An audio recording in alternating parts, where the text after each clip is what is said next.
A girl runs into the church carrying a baby. Upon discovering the reason, the priest immediately canceled the mass. The May sun spilled over the cobbled streets of Triana, tinting the whitewashed facades and the geraniums hanging from the balconies in gold. It was Sunday, and the civilian neighborhood awoke with the laziness typical of a day of rest. The few early risers heading to the Church of Our Lady of O walked leisurely, greeting each other familiarly, their footsteps blending with the distant ringing of bells. Lucia woke up with a start, her heart pounding. She looked at the old alarm clock on her nightstand, 9:15. She had overslept. She jumped out of bed, cursing under her breath, something her mother wouldn't approve of if she heard. But her mother wouldn't hear her. Not today. "Miguel," she called softly, entering the adjoining room. Her 2-year-old little brother was sleeping peacefully in his crib, oblivious to the world and its worries. Lucia watched him for a moment, allowing herself a small smile. Then, with the efficiency of someone who had to grow up too fast, she began the routine of every morning. While changing Miguel and preparing his bottle, Lucia couldn't help but cast furtive glances toward the closed room at the end of the hallway. The silence emanating from there was oppressive, loaded with a tension the 12-year-old felt in every fiber of her being. "Come on, Miguelito," she murmured, lifting her brother into her arms. "We need to go see Mom." With cautious steps, Lucia approached the closed door. She took a deep breath, preparing herself for what she might find on the other side. It was always like this lately. Every morning an emotional roulette. "Mom," she called softly, pushing the door open. The room was dim, the curtains drawn, blocking out the sunlight. On the bed, barely visible under a pile of blankets, lay Marta. Her breathing was shallow, almost imperceptible. Lucia approached, setting Miguel on the floor. The little one, sensing the tension in the air, remained unusually still, his large eyes fixed on the still figure of their mother. "Mom, it's time to wake up," Lucia said, gently touching Marta's shoulder. There was no response. "Mom, please!" Panic began to rise in Lucia's chest. This wasn't like other mornings. Something was wrong. Very wrong. "Mom!" she shouted, shaking Marta harder. Her mother's head moved lifelessly on the pillow, her skin pale and covered in cold sweat. Miguel, scared by his sister's shout, began to cry. The sound seemed to snap Lucia out of her stupor. With trembling hands, she reached for the phone on the nightstand and dialed the emergency number. The minutes that followed were a blur of frantic activity. The ambulance arriving, the paramedics rushing into the small apartment, the questions that Lucia could barely answer between sobs. And then, the deafening silence when they took Marta away on a stretcher, leaving Lucia and Miguel alone in an apartment that suddenly felt too big and empty. It was Mrs. Dolores, the neighbor from the downstairs apartment, who arrived first, drawn by the commotion. "Oh, my dear," she exclaimed when she saw Lucia, pale and trembling, holding on to Miguel as if he were a lifeline. "What happened?" Lucia opened her mouth to respond, but the words wouldn't come out. Instead, a heart-wrenching sob escaped her throat, releasing all the tension and fear she had been holding in. Mrs. Dolores needed no further explanation. With the efficiency of someone who had lived long enough to know what to do in a crisis, she took control of the situation. "Come on, sweetheart," she said, guiding Lucia to the couch. "Sit here with your brother. I'll make a few calls." While Mrs. Dolores spoke softly on the phone, Lucia sat, gently rocking Miguel on her lap. Her mind was a whirlwind of thoughts and fears. What if her mother didn't come back this time? What would become of them? Social services had already been asking questions, and Lucia knew the only reason she and Miguel were still together was because their mother insisted she could take care of them. It was then that her eyes landed on the small statue of the Virgin of Hope that stood in the living room. It had been a gift from her grandmother before she, too, passed away. Lucia had never been particularly religious, but at that moment, desperate to cling to something, anything, she found herself praying silently. "Please," she whispered, her eyes fixed on the serene face of the Virgin. "Please, help us." The sound of the door opening snapped her out of her improvised prayer. Mrs. Dolores came back in, her face a mix of concern and determination. "Lucia, dear," she said, sitting next to her. "I spoke to Father Antonio. He's in Mass right now, but I told him what happened. He says you should go to the church as soon as you can. He'll know what to do." Lucia nodded, feeling for the first time that morning like she had a purpose, a direction. She stood up, still holding Miguel in her arms. "Thank you, Mrs. Dolores. Can you—" "Don't worry, my dear," the neighbor interrupted, understanding the unspoken question. "I'll stay here in case the hospital calls. You go to the church." With one last glance at the statue of the Virgin, Lucia left the apartment. The sun hit her hard as she stepped out onto the street, as if the world continued turning, oblivious to her pain. For a moment, she stood paralyzed, overwhelmed by the normalcy of everything around her.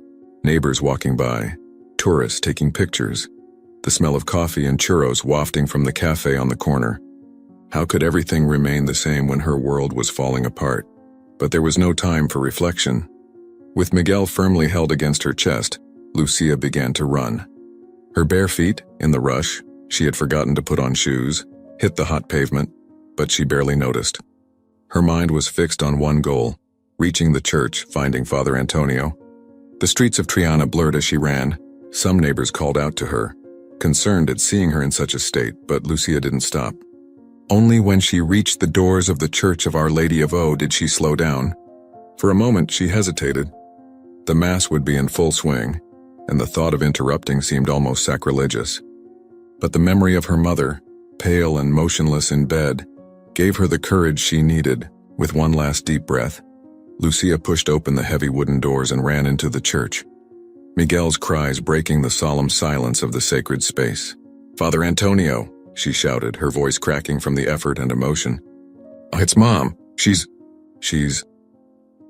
And so, on that Sunday that had begun like any other, the lives of Lucia, Father Antonio, and the entire Triana community were about to change forever. Because sometimes, it is in the darkest moments that the light of hope shines brightest. The silence that followed Lucia's desperate cry in the church was brief but intense. All eyes turned to the small, panting figure at the entrance, with her brother crying in her arms. Father Antonio, interrupted in the middle of his homily, did not hesitate for a second. With surprising agility for his age, he descended from the pulpit and hurried toward Lucia. "Calm down, daughter," he said, placing a comforting hand on the girl's shoulder. "Take a deep breath and tell me what happened." Lucia, between sobs, managed to explain the situation. Father Antonio's face darkened with each word, but he remained calm for the girl's sake. "Brothers," he addressed the congregation, "our community is in need. The Mass is suspended." A murmur of concern swept through the church, but it quickly transformed into a chorus of offers to help. Doña Carmen, the baker, was the first to step forward. "I'll take care of the little one," she said, extending her arms toward Miguel. Though hesitant, Lucia allowed the woman to take her brother. Ramon, a young man recently graduated and struggling to find work, offered to drive them to the hospital in his car. "It's old, but it'll get us there fast," he assured, already holding the keys in his hand. As they rushed out of the church, Father Antonio noticed that Lucia was clutching something in her hand, the small medal of the Virgin of Hope she always carried with her. She was gripping it so tightly her knuckles were white. The drive to the hospital was a blur of streets and traffic lights. Ramon drove with determination, skillfully navigating the Sunday traffic. In the back seat, Lucia clung to Father Antonio, her small body trembling with each sob. "Have faith, little one," the priest murmured, gently stroking Lucia's hair. "Hope never abandons us." When they arrived at the hospital, reality hit them hard. The emergency room was chaotic, full of people waiting to be seen. Father Antonio approached the information desk, his clerical collar helping him cut through the crowd. "We're looking for Marta Rodriguez," he said firmly. "She was brought in by ambulance this morning." The nurse typed into her computer, her face a mask of professional efficiency. She's in intensive care," she informed. "Only direct family can go in." Lucia stepped forward, her chin trembling but her eyes filled with determination. "I'm her daughter." The nurse looked at her with a mix of compassion and doubt. "I'm sorry, sweetheart, but you're a minor. We need an adult." That's when Father Antonio intervened. "I'm her temporary guardian," he said with authority that left no room for argument. "The girl is coming with me."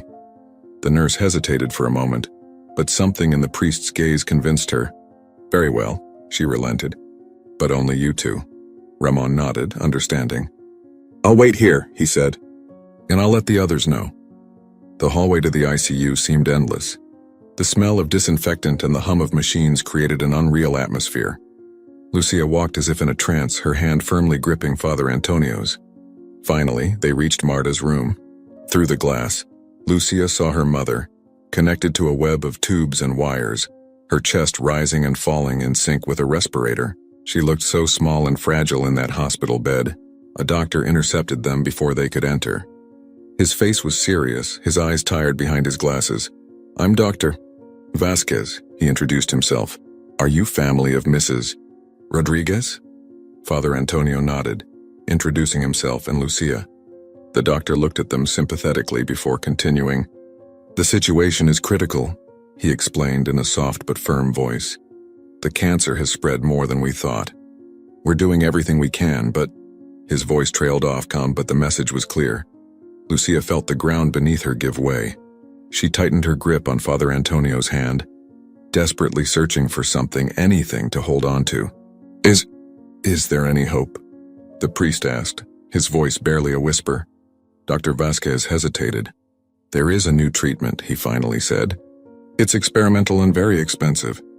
The hospital is trying to include her in a pilot program, but the bureaucracy—" Lucia didn't hear anything after that. Her mind had fixated on one word: hope. Without thinking, she pulled the medal of the Virgin of Hope from her pocket and pressed it against her chest. "We can raise the money," she said suddenly, her voice surprisingly firm. "Right, Father?" Father Antonio looked at the girl, surprised by her determination. Then he turned to the doctor, who observed them with a mix of compassion and skepticism. "We'll do whatever it takes," the priest finally said. "How much time do we have?" "Every minute counts, Dr. Vasquez replied. "But if we're going to try this treatment, we need an answer within a week." 1 week. 7 days to raise what was likely an astronomical sum. Father Antonio felt the weight of responsibility settle on his shoulders. But when he looked at Lucia, he saw a spark of hope in her eyes that he couldn't ignore.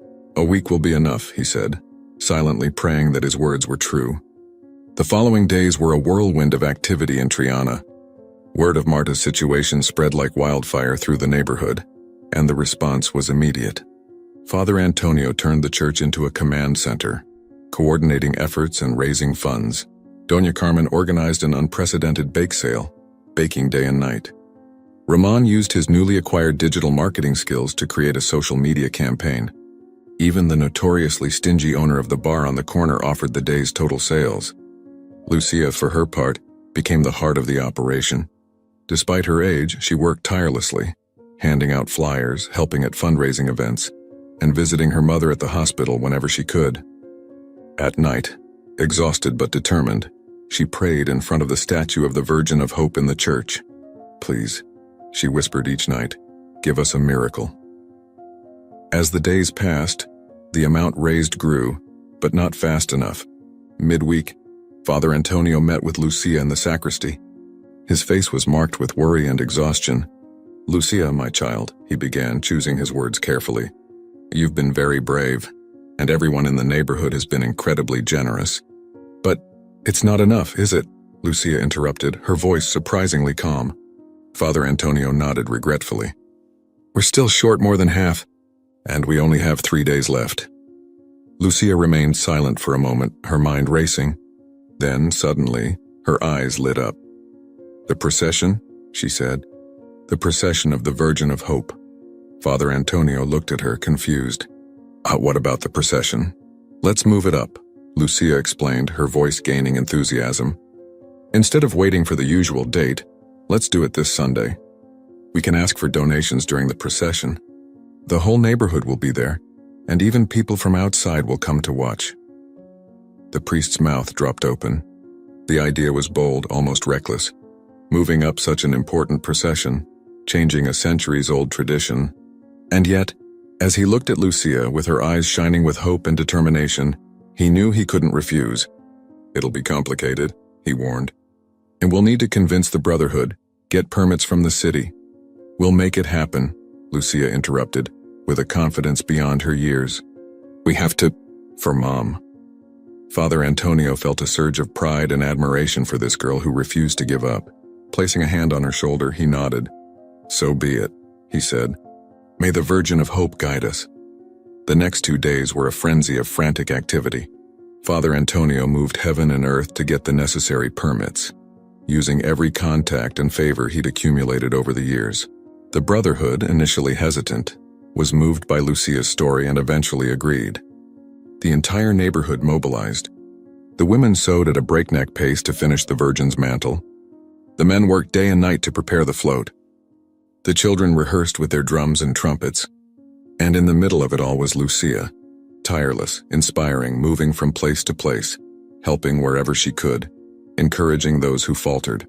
Every night, no matter how late, she visited her mother in the hospital.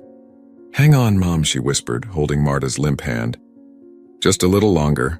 On Sunday, we'll have a miracle." Sunday morning dawned bright, as if the heavens themselves wanted to contribute to the effort. From early on, the streets of Triana filled with people, neighbors, tourists, and curious onlookers drawn by the news of the extraordinary procession. In the Church of Our Lady of O, Father Antonio was putting the final touches on his homily, when Lucia came running in, her face a mix of emotions. "Father," she gasped, "the hospital called. Mom. Mom has woken up?" The priest felt his heart skip a beat. "Is she?" "Weak," Lucia answered, "but conscious. She wants to see the procession."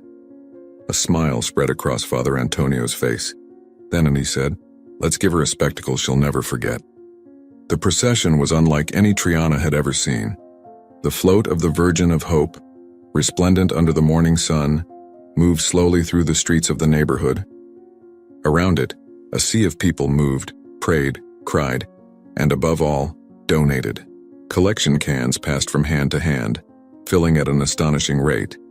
Elderly women offered their pensions, children emptied their piggy banks, and tourists, moved by the story, handed over high-value bills.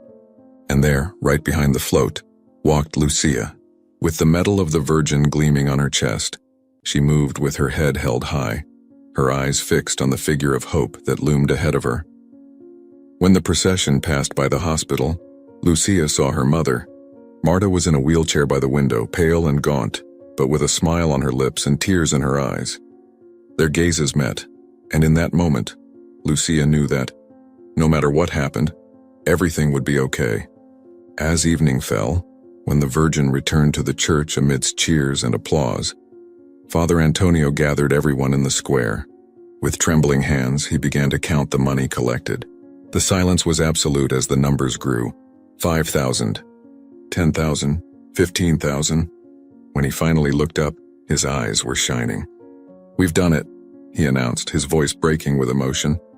"And not only that, we've exceeded the amount needed." The square erupted in cheers and tears of joy. In the midst of the celebration, Lucia quietly slipped into the church. She knelt in front of the statue of the Virgin of Hope and, for the first time in weeks, cried. But these were tears of relief, of gratitude, of renewed hope. "Thank you," she whispered, clutching the medal to her heart. "Thank you for not abandoning us." Outside, the celebration continued. The neighborhood of Triana rejoiced, not just in having reached their goal, but in having rediscovered the power of community, faith, and hope. And at the center of it all, a 12-year-old girl had been the catalyst, the beacon that had guided everyone through the darkness. The road ahead would still be difficult. Marta's treatment would be long and exhausting. But now Lucia knew they wouldn't be alone. They had the Virgin of Hope by their side, and an entire neighborhood willing to fight alongside them. Dawn arrived in Triana with a mixture of hope and anxiety. The success of the extraordinary procession and the fundraising had brought new energy to the neighborhood. But now the real battle was beginning. In the small Rodriguez family apartment, Lucia woke up before the alarm went off, her mind already on high alert. She dressed quickly and went to check on Miguel, who was still sleeping peacefully in his crib. Mrs. Dolores, true to her word, had agreed to take care of the little one while Lucia accompanied her mother to the hospital to begin the experimental treatment. "I'll be back soon, champ," Lucia whispered, kissing her brother's forehead. The journey to the hospital was a whirlwind of emotions. Father Antonio, who had insisted on accompanying them, drove in silence, occasionally glancing worriedly at the rearview mirror. In the back seat, Marta, pale but determined, held Lucia's hand tightly. Everything will be fine, my girl, Marta said, her voice barely a whisper. No matter what happens, I'm proud of you. Lucia nodded, unable to speak due to the lump in her throat. The medal of the Virgin of Hope hung heavily on her chest, a constant reminder of the miracles they had already experienced. San Juan de Dios Hospital greeted them with its usual morning bustle. Nurses and doctors moved quickly through the hallways, the smell of disinfectant heavy in the air. At the oncology reception, Dr. Vasquez was waiting for them, his face a blend of professionalism and cautious hope. Good morning, he greeted, shaking Father Antonio's hand and smiling at Lucia before turning to Marta. Are you ready, Mrs. Rodriguez? Marta nodded with determination. More than ever, Doctor. The admission process was swift, almost anticlimactic after all the struggle to get to this point. Before Lucia could even process it, her mother was lying in a hospital bed, hooked up to a series of machines emitting rhythmic beeps. The treatment is intensive, Dr. Vasquez explained as a nurse prepared the first dose, and the next few days will be tough, but this is our best chance. Lucia watched as the clear liquid began to flow through the tube into her mother's arm. Was it her imagination? Or did the medicine glow faintly under the fluorescent lights? She shook her head, dismissing the thought. This wasn't magic, it was science, so the best that money could buy. The first days passed in a blur of hope and fear. Lucia split her time between the hospital and taking care of Miguel, with Father Antonio and Mrs. Dolores taking turns to help. The entire neighborhood seemed to be holding its breath, waiting for news. At first, the signs were promising. Dr. Vasquez spoke of a positive response and tumor reduction. Marta, though exhausted by the treatment, kept her spirits up. It's like I can feel the Virgin working inside me, she confided to Lucia one afternoon as they shared tea in the hospital room. But as the second week passed, things began to change. Marta started to suffer severe side effects. Uncontrollable nausea, extreme fatigue, pain that the medication barely eased. Lucia watched helplessly as her mother weakened day by day. One particularly difficult morning, Lucia arrived at the hospital to find her mother in the midst of a crisis. Marta was screaming in pain, her body arching on the bed as nurses struggled to stabilize her. Mom! Lucia cried, running toward the bed. A nurse intercepted her, preventing her from getting closer. I'm sorry, sweetheart, but you have to wait outside, she said firmly but kindly. Lucia was pushed into the hallway, where she came face to face with Father Antonio, who had just arrived. Seeing the panic in the girl's eyes, the priest wrapped her in a protective embrace. Have faith, little one, he murmured. Hope won't abandon us. But as the hours passed and Marta's condition remained critical, Lucia felt something break inside her. Doubt, that silent enemy of faith, began to creep into her heart. That night, when she was finally allowed to see her mother, Lucia barely recognized her. Marta lay motionless, her face gaunt and her skin a grayish tone. The machines around her beeped and buzzed, as if they were fighting to keep her alive. Lucia approached the bed, trembling, and took her mother's hand in hers. It was cold to the touch. Mom, she whispered, tears streaming down her cheeks. Please don't give up, I need you. Miguel needs you. But Marta didn't respond. Her eyes remained closed, her breathing shallow and labored. It was in that moment that Lucia felt something inside her shatter.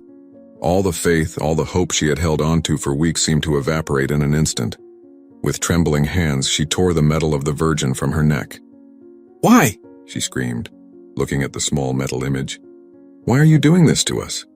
You were supposed to help us. Father Antonio, who had been watching from the doorway, quickly approached. Lucia, daughter, calm down, he said, trying to embrace her. But Lucia pushed him away. No, she yelled. Don't tell me to calm down. Look at her, she's dying. Where is your God now? Where is the Virgin of Hope? In a fit of rage, Lucia threw the medal to the floor. The small metal object bounced off the tiles, the sound echoing in the silent room. Father Antonio was speechless, shocked by the child's outburst. Lucia, exhausted and broken, collapsed into a chair, sobbing uncontrollably. That's when something unexpected happened. A high-pitched, steady beep filled the room. The machines connected to Marta began to sound alarms. Code blue, a nurse shouted from the door. Within seconds, the room was filled with medical staff. Lucia was pushed back, watching in horror as the doctors fought to revive her mother. Dr. Vasquez appeared, barking orders as they prepared the defibrillator. Charge to 300, he ordered. Clear! Marta's body jolted with the shock. Lucia squeezed her eyes shut, unable to watch. She felt Father Antonio's arms around her, holding her as the chaos unfolded.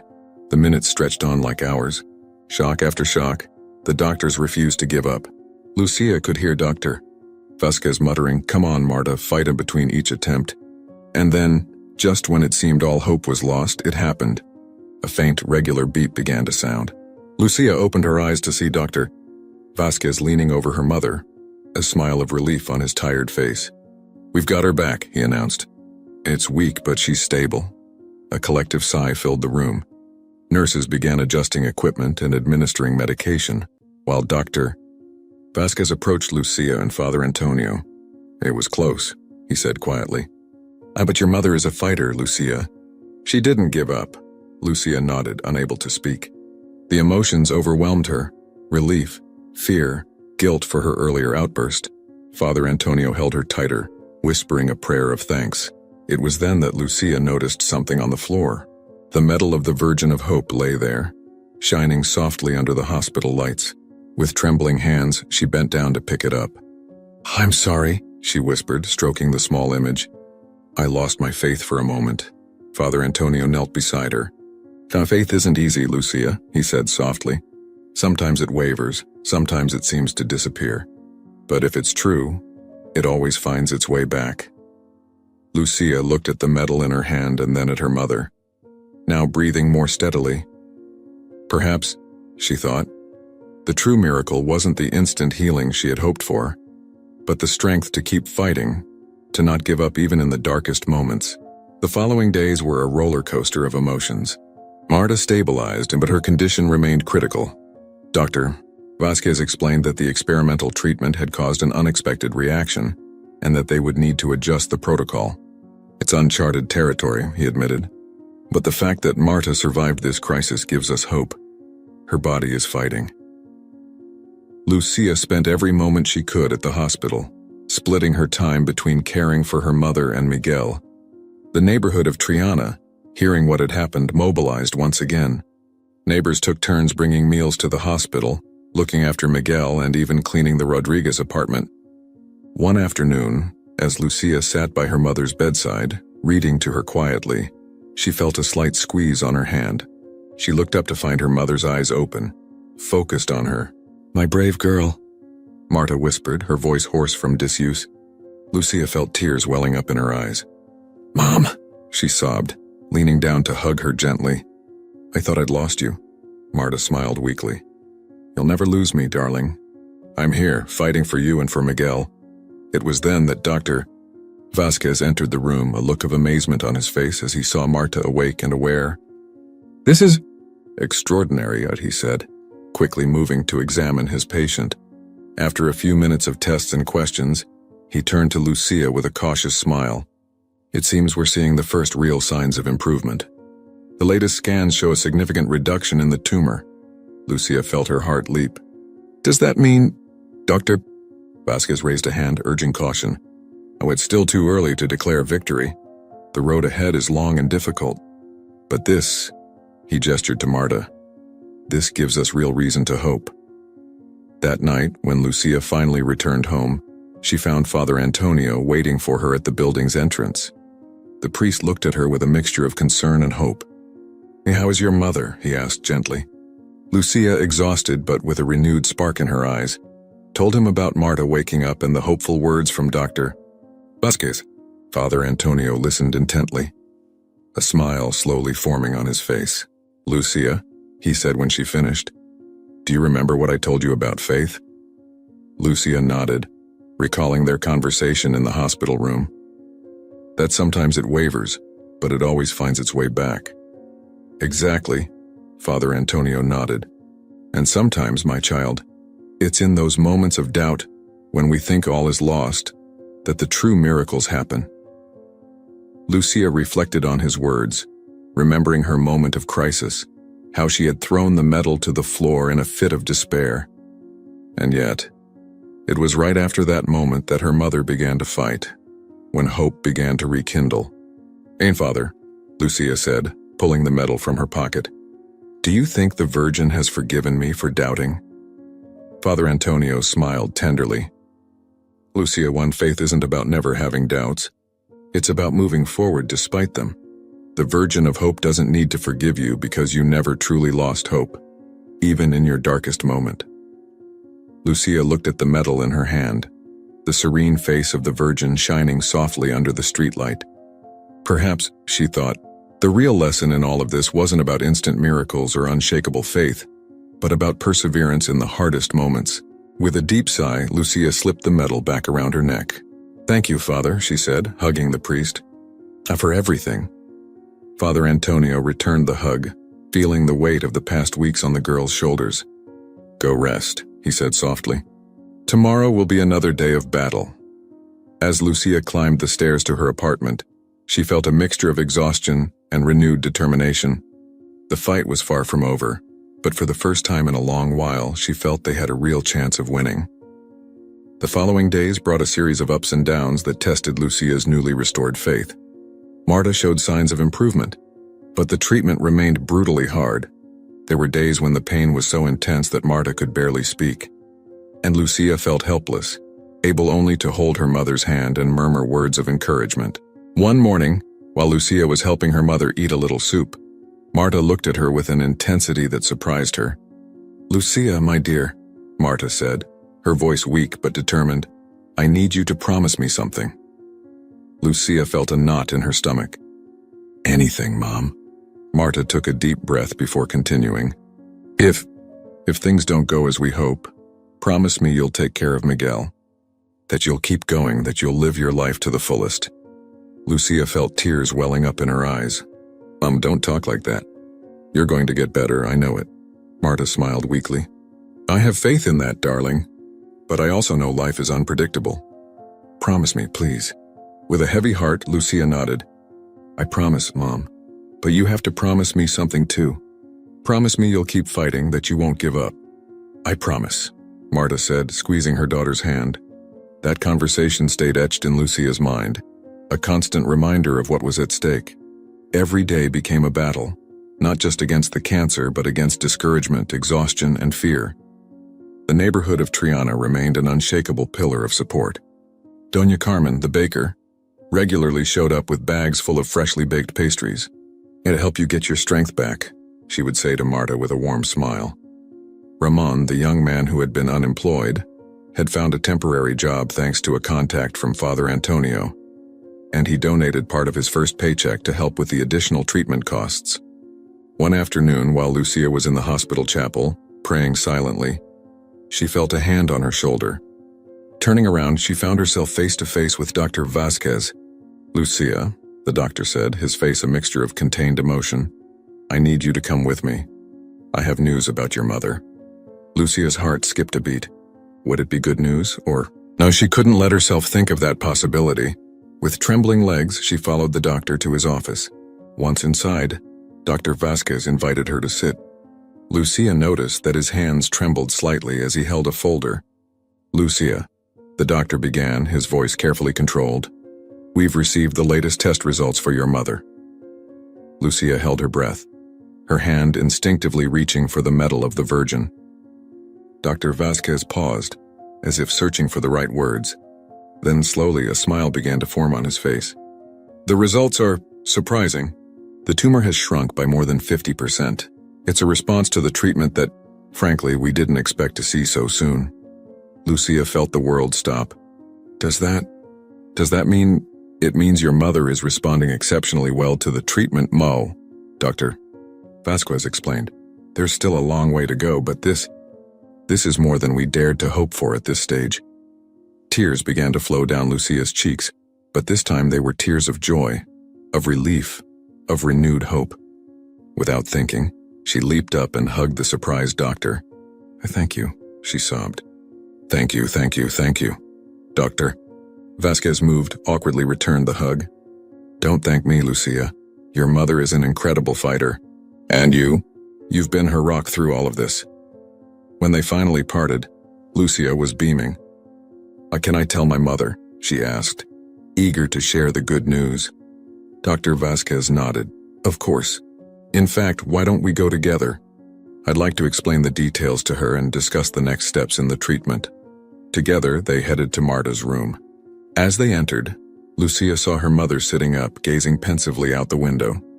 When she saw them, Marta straightened, a spark of worry in her eyes.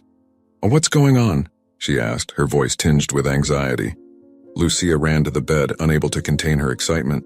"Mom, the doctor has good news." Dr. Vasquez calmly approached, explaining the test results in detail. As he spoke, Lucia watched her mother's face transform. Worry gave way to astonishment and then to cautious joy. Is it real?" Marta asked, her voice trembling. "Is it really working?" Dr. Vasquez nodded with a smile. It's real, Marta.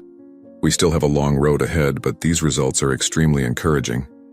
Marta extended her arms, pulling Lucia into a tight embrace. Mother and daughter cried together, this time with tears of joy and hope. "We did it, my girl," Marta whispered. "We're winning this battle." Lucia nodded, unable to speak through her emotion. It felt as if a huge weight had been lifted from her shoulders. For the first time in months, she allowed herself to think about the future, about the real possibility that her mother might fully recover. That night, after Marta finally fell asleep with a smile on her lips, Lucia quietly left the room. In the hallway, she found Father Antonio, who had come for his daily visit. "Hi, Father," Lucia said, her face glowing. "I have to tell you something." As Lucia recounted the good news, the priest's face lit up more and more.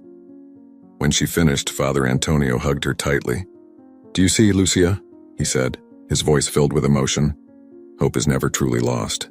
Sometimes we just need to go through the darkness to appreciate the light." Lucia nodded, deeply understanding the priest's words. She remembered her moments of doubt, how she had come close to losing her faith, and yet here they were, living what could only be described as a miracle. "Father," Lucia said, nervously playing with the medal around her neck, "I think I understand now. Faith, it's not just about believing when things are going well, is it? It's about holding on to hope even in the darkest moments." Father Antonio smiled proudly. "Exactly, my child. You've learned a lesson that many adults struggle to grasp. True faith is forged in times of trial." Together, they walked to the hospital's small chapel. Lucia knelt in front of the image of the Virgin of Hope, similar to the one they had in the church in Triana. "Thank you," she whispered, her heart overflowing with gratitude. "And for not abandoning us even when I doubted." As she prayed, Lucia felt a peace she hadn't experienced in months. She knew the road ahead would still be difficult, that there would be more challenges to face. But now, armed with stronger faith and renewed hope, she felt ready to face whatever came next. As they left the chapel, Lucia paused for a moment, looking out the window at the streets of Seville. The sun was setting, painting the sky in shades of gold and pink. It was a beautiful sight, a reminder that even after the darkest days, there is always light on the horizon. "Let's go," Father Antonio said softly. "And we need to share the good news with the neighborhood. Everyone has been praying and waiting." Lucia nodded, a smile lighting up her face. "Yes, they need to know." Everyone was part of this miracle. As they walked together toward the hospital exit, Lucia felt a mix of emotions: relief, gratitude, hope, and, above all, a renewed determination. The battle against her mother's cancer wasn't over, but now they had something powerful on their side: the certainty that miracles, big and small, were possible. The neighborhood of Triana was waiting for them, that community that had come together in the darkest moments. Lucia knew that, no matter what happened, they would never be alone.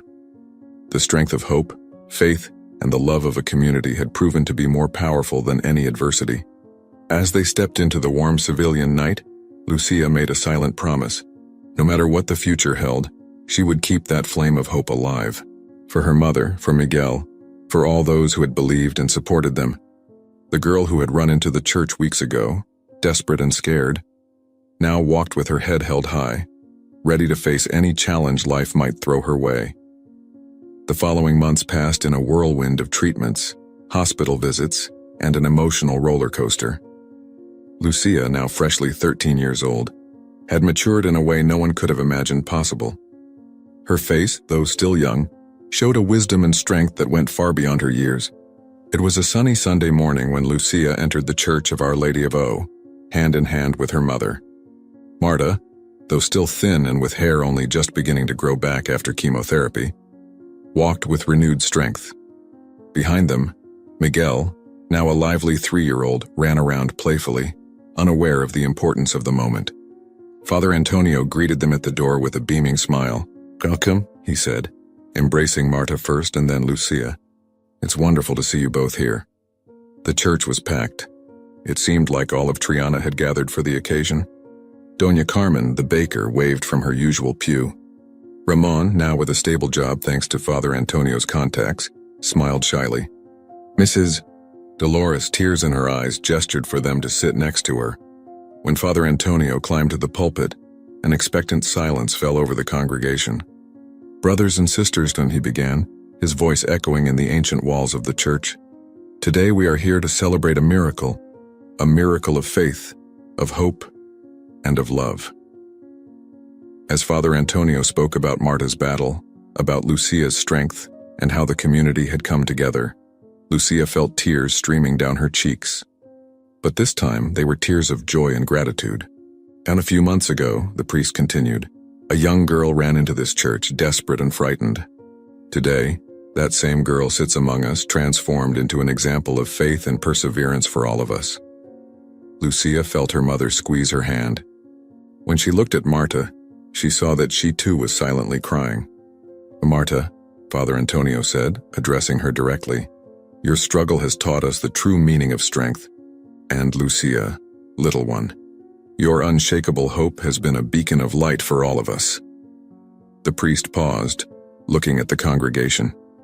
"But this miracle doesn't belong solely to the Rodriguez family. It is a miracle for our entire community. Each of you, with your prayers, your support, and your love, has been part of this story of hope." When the Mass ended, the square in front of the church filled with people. Neighbors, friends, and even strangers approached to hug Marta and Lucia, to share in their joy and celebrate the victory over illness. In the middle of the crowd, Lucia saw Dr. Vasquez. The doctor, normally serious and professional, smiled broadly as he chatted with some of the parishioners. "Doctor," Lucia called, walking over to him. "Thank you for coming." Dr. Vasquez looked at her warmly. "I wouldn't have missed it for the world, Lucia. Your mother, well, all of you are an exceptional case. You've taught us so much about the power of will and the importance of emotional support in recovery." Lucia nodded, understanding the weight of his words. "Dr. Hunt," she said after a moment, "do you think it was a miracle?" The doctor seemed to ponder for a moment. "Lucia, as a scientist, I believe in facts and evidence. The treatment worked in a way that exceeded all our expectations. But," he paused, looking around at the community celebrating, "if you ask me whether I think something else was at play, something science can't fully explain, well, after all I've seen, I'm open to that possibility." Lucia smiled, grateful for his honesty. At that moment, she felt a hand on her shoulder. It was Marta. "Hi, my girl," her mother said. "There's someone who wants to talk to you." Lucia turned to see a young woman, around 30 years old, looking at her with tearful eyes. "Hello, Lucia," the woman said, her voice trembling. "You don't know me, but I followed your story. You see, my sister was diagnosed with cancer a few weeks ago, and I was losing hope. But your strength, your faith, it's given me the courage to keep fighting." "Thank you." Lucia, moved, hugged the woman without hesitation. "Never lose hope," she whispered. "Sometimes it's all we have, but it's more powerful than we realize."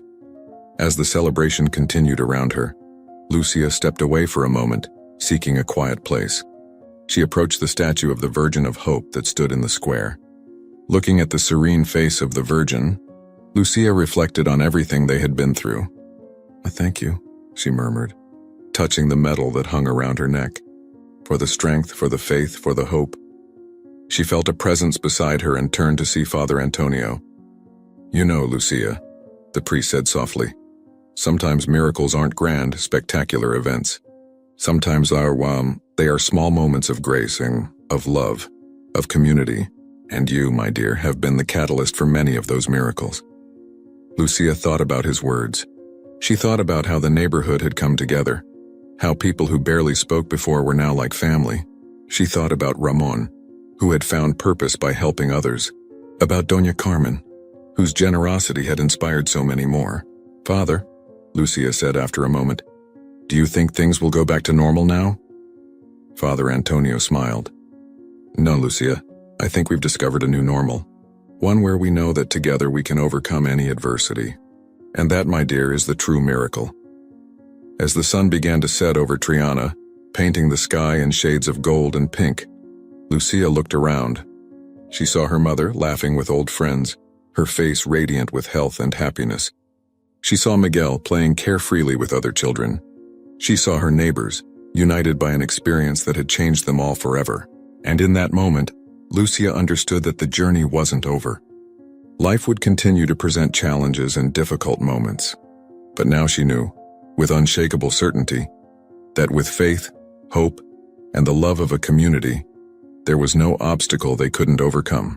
As night fell over Seville and the stars began to twinkle in the sky, Lucia closed her eyes, grateful for every moment, every tear, every laugh that had brought them to this point.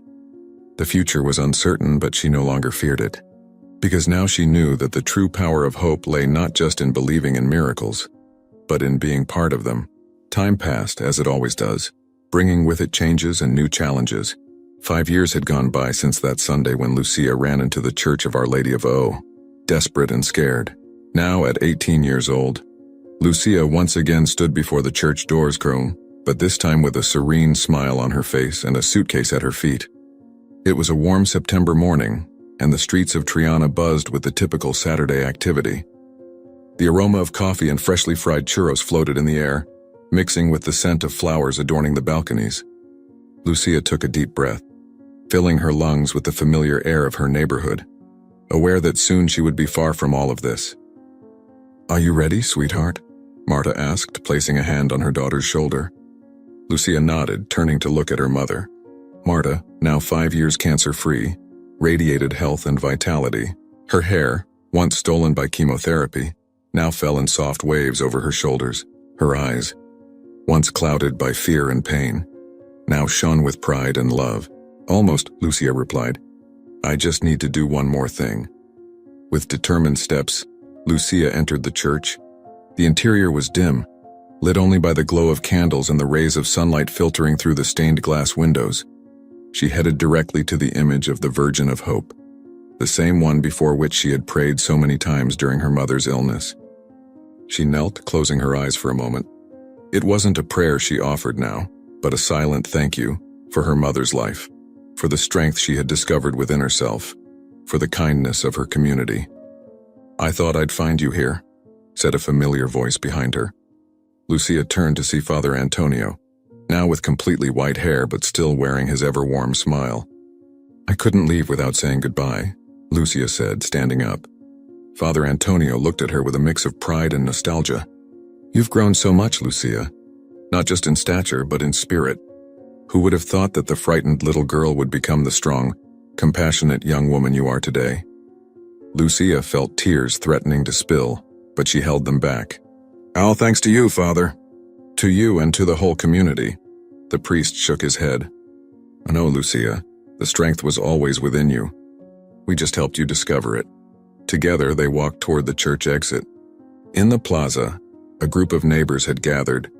Doña Carmen, Ramon, Miss and Dolores, and even Dr. Vasquez were there to say goodbye. "Our little heroine is off to university," Doña Carmen exclaimed, hugging Lucia tightly. Ramon, now a successful local businessman, handed her a small package. "Oh, so you never forget where you come from," he said with a smile. Lucia opened the package to find a photo album. As she flipped through it, she saw pictures from the past 5 years. The extraordinary procession, celebrations at the hospital, everyday moments in the neighborhood. Each photo was a reminder of the incredible journey they had shared.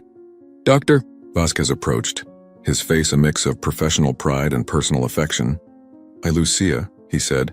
"When you decide to specialize, remember that there's a place waiting for you at our hospital. Your experience and compassion would be invaluable in oncology." Lucia nodded, grateful. Her decision to study medicine had been directly inspired by her experience with her mother's illness. and by the dedication she had seen in doctors like Dr. Vasquez. Miguel, now an energetic 8-year-old, threw himself at his sister. "Do you have to go?" he asked, his big eyes pleading. Lucia knelt to be at his level. "Yes, I have to go. But I'll come back often, I promise. And when I come back, I'll tell you all about my adventures." As Lucia said goodbye to each of her neighbors and friends, she couldn't help but reflect on how much things had changed.